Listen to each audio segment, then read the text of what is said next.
Hi everyone, আজকে হলো জামাই ষষ্ঠী। তাই আমি এরকম সুন্দর করে সেজে গুজে পরিপাটি হয়ে রেডি হয়েছি মায়ের বাড়ি যাব বলে। আর আজকে কিন্তু আমি নতুন শাড়ি পরেছি, যেহেতু আজকে একটা বিশেষ দিন। আজকের বিশেষ উদ্যোগ যার জন্য সেই জামাইও কিন্তু রেডি। এটা আমাদের দ্বিতীয় জামাই ষষ্ঠী, বাট এত গরম যে সাজগোজ সব ধুয়ে জল হওয়ার জোগাড়। এখানে ধরে ধরে সমস্ত ব্যাগ সাজানো রয়েছে, কি আছে না আছে সব তোমাদের ওই বাড়ি পৌঁছে তারপর জানাবো। এখানে এই যে জামাই ষষ্ঠীতে জামাইয়েরই তাড়া বেশি, হুড়মুড় করে হেঁটে এগিয়ে যাচ্ছে সে, আর পেছনে আমি দৌড়াচ্ছি এরকম। স্টেশনে পা দিয়েই শুনলাম যে ট্রেনের অ্যানাউন্সমেন্ট হয়ে গেছে, আর ট্রেন স্টেশনে ঢুকেও গেছে। এখন খালি বাড়ি পৌঁছানোর অপেক্ষা। অন্যান্য দিনের চাইতে আজকের এক্সাইটমেন্টটা প্রত্যেকেরই হয়তো একটু বেশিই থাকে। আর বাড়ি যেতে যেতে মানে বাড়ি যাওয়ার পথে যা কিছু দেখি, চোখের ওপর যা কিছু পড়ে, সবই যেন কেমন বেশি ভালো লাগে। আসার সময় ঠিক ততটাই মন খারাপ লাগে। তবে কি বলতো, কল্যাণী মদনপুরের মিডিলের এই যে পোর্শনটা ট্রেন দিয়ে দেখা যায়, এই জায়গাটা আমার এত ভালো লাগে, কারণ এখানে সবুজের সমারোহ অনেক বেশি। এটাকে একটা মিনি সুন্দরবনও বলা যেতে পারে। ফাইনালি ট্রেন থেকে নেমে টোটো ধরে নিয়েছি, বাড়ির কাছে প্রায় চলেই এসেছি। চলো এবার বাড়িতে যাওয়া যাক। বাবা মাও না খেয়ে আমাদের জন্য একইভাবে অপেক্ষা করছে। আমরা যতটা এক্সাইটেড, ওরা হয়তো তার থেকেও অনেক বেশি এক্সাইটেড। সেটা বুঝলাম বাড়িতে গিয়ে। বাবা আম পান্নার শরবত করেছে আমাদের জন্য নিজে নিজে, এই যে জামাইকে আগে দিচ্ছে। তারপর আমি তো আছি, আমাকে তো দিলেও খাবো না দিলেও খাবো, এমনই একটা ব্যাপার।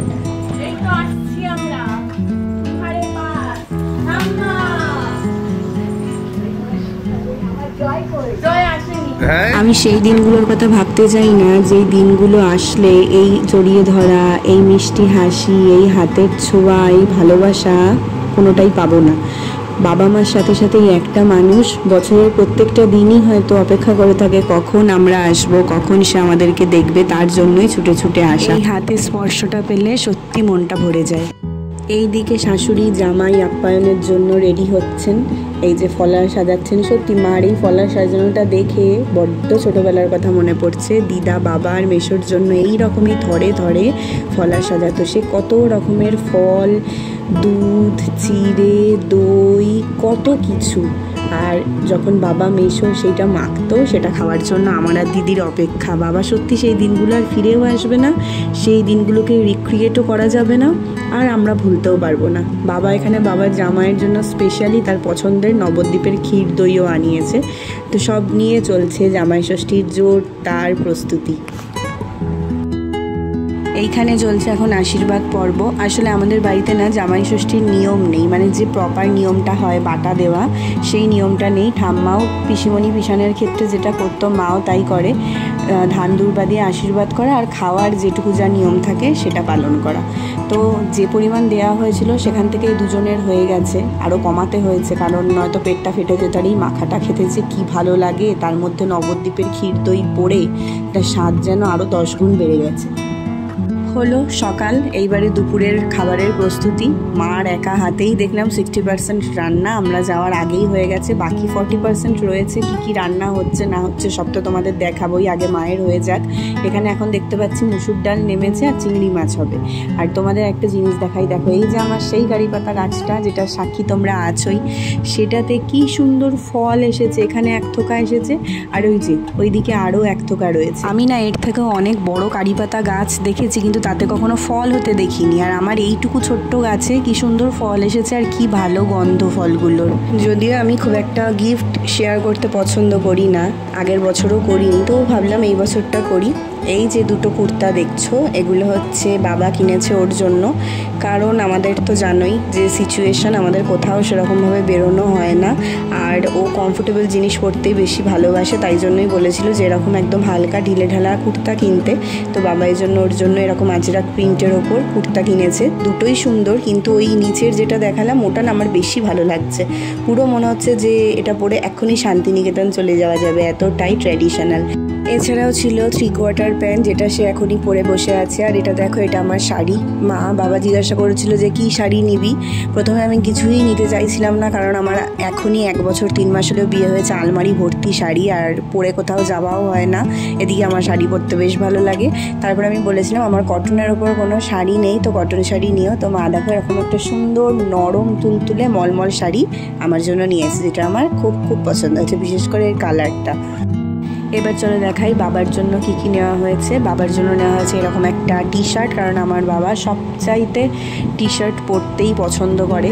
কখনো যদি দেখো আমার বাবা শার্ট বা পাঞ্জাবি পরেছে, মনে করবে সেটা তাকে জোর জবরদস্তি ব্ল্যাকমেল করে পরানো হয়েছে।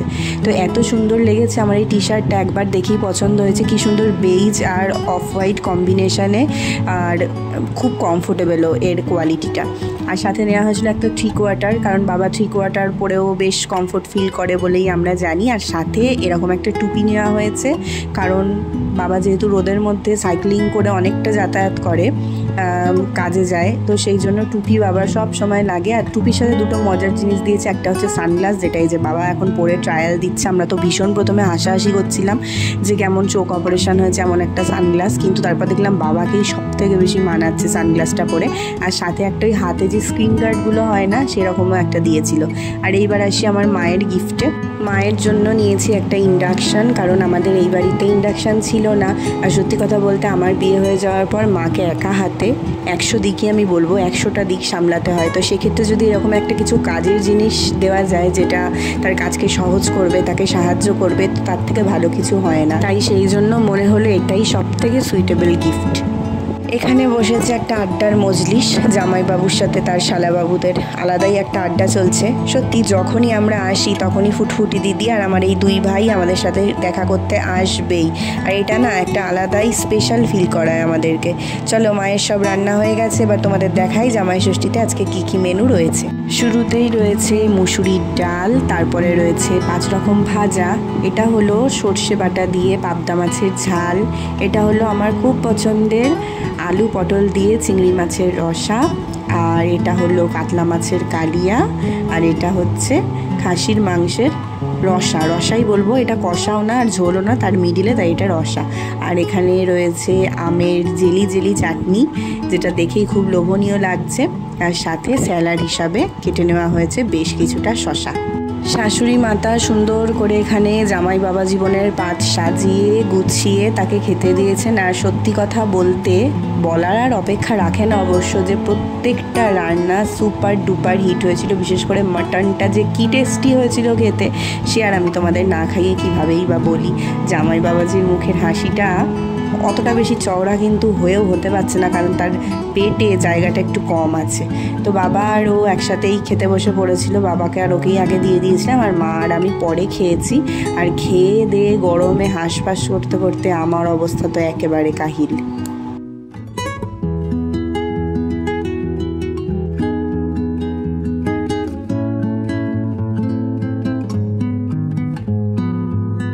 বাড়িতে এসে ছাদে আসাটা ছাদের সাথে আমার একটা অলিখিত চুক্তি। তাই ভরপেট ভালো মন্দ খেয়ে একটুখানি শুয়ে চলে এসেছিলাম ছাদে। আর এসেই দেখলাম আকাশটা কেমন লাল লাল হয়ে আছে। মা বলে লাল মেঘে নাকি বৃষ্টি হয়, বাট সেই দিনে এক ফোঁটাও বৃষ্টি হয়নি। একটা বীভৎস গরম ছিল জামাই ষষ্ঠীর দিনে। বাঙালিদের পেট যতই ভরা হোক না কেন, চায়ের জন্য একটা আলাদা ফোল্ডার পেটের মধ্যে আমাদের থাকেই। তো চা করে নিয়ে সবার জন্য চলে গেলাম ছাদে। সবাই মিলে ছাদে আড্ডা দিচ্ছিলাম আর একটা মিষ্টি হাওয়ার সাথে চাটাকে এনজয় করছিলাম। পড়ে যাস না কিন্তু নীলু। এরকম করিস। নীলু ভালো আছিস? একদম। তো তুই এই যে সকাল থেকে আসলাম, তুই তো এলি না দেখা করতে? একদম মাথায় ছিল না। ওই যখন ছোটদা ওই 1টার সময় আমি তখন ভাগ্নি বাড়ি ছিলাম, এসে দুপুরে ঘুমিয়ে পড়েছি, আর আসতে পারিনি। এই এখন সন্ধ্যাবেলা টাইম হলো। তাই? তাও যে তুই আসলি আমার আর জামাই বাবুর কাছে, এই জন্য আমাদের খুব ভালো লাগলো। ভালো ভালো ভালো। বাজারে কি কিনতে? ফুচকা খেতে আর জুতো কিনতে। ফুচকা খেতে? তুই বলছিস তোর গা নাকি টক টক হয়ে গেছে, পড়ে গেছিলি নাকি ফুচকার জলের মধ্যে? গায়ের উপর টক জল। ও তোর গায়ে পড়েছে? আমি ভাবলাম তুই পড়ে গেছিস নাকি। আর একটু জুতো কিনতে গেছিলাম। আচ্ছা, এই যে আকাশে বিদ্যুৎ চমকাচ্ছে, আকাশ শুকনো, কোনো বৃষ্টি হওয়ার নাম নেই। আকাশ তো শুকনোই থাকে, আকাশ কি ভেজে? আজকে কালকে বৃষ্টি পড়েছিল, সবচেয়ে বড় কথা হচ্ছে আজ ভেবেছিলাম একটু ঠান্ডা ওয়েদার থাকবে, সব জামারা ভালোভাবে খেতে পারবে, কিন্তু আজ এতই গরম পড়লো সব জামারা ঘাম মুছবে আর সমর্থন জানাচ্ছে। কি হয়েছে? এই কথাটাকে সত্যি সমর্থন না যে এত গরম, এই গরমে আজকেই হলো, আজকে এই জামাই ষষ্ঠীতে হলো, জামাইরা ঘাম মুছবে আর কাঁঠাল খাবে। আচ্ছা তোরও তো একদিন এই দিনটা আসবে, অবশ্যই আসবে। তুইও হাতে মিষ্টির হাড়ি, দইয়ের হাড়ি, হ্যাঁ এইসব নিয়ে তুইও শ্বশুর বাড়ি যাবি। রিলসটা করব বলে আগ্রহ করে বসে আছি। আচ্ছা জামাই আবার বলবি না তো দই মিষ্টি কিনতে হবে যাবো না। এই জামাইয়ের কি খবর, খেয়ে দে? এই জামাই পরিশ্রান্ত। আর শাশুড়ি বলছে এমন কিছুই খাইনি, শ্বশুর বলছে এখনই তো খাবে, এ আর নতুন কি? পাত্র খালি। কি যেন সিনেমাটা? সিনেমাটার নাম বলো দুর্গা মাই। হ্যাঁ বলো দুর্গা মাইকি, ওর পাত্র খালি। আইকনিক সিন আছে না একটা, অঙ্কুশ আর নুসরাত তাকে পরিবেশন করছে, ওইটার মতন অবস্থা। আর আরেকটা কথা শুনলাম তোমাদের নাকি জ্বর হয়েছিল। হ্যাঁ রে, এই তো জ্বর কমলো, তারপর আসলাম। বাবার মুখে শুনলাম। এই যে তুই আমার এত খোঁজ রাখিস, আমার খুব ভালো লাগে। আমি এজন্য এসেই তো জেম্মাকে বললাম যে নীলু কোথায়, নীলু আসেনি। ধন্যবাদ। রোজকার মতন আমার সুইট হার্ট পিসিমণি এসেছিল, বাট পিসানের অপেক্ষাতেও আমরা ছিলাম, কিন্তু পিসান আসতে পারেনি। আর পিসিমণি দেখো তার জামাই আর মেয়ের জন্য আইসক্রিম নিয়ে এসেছিল।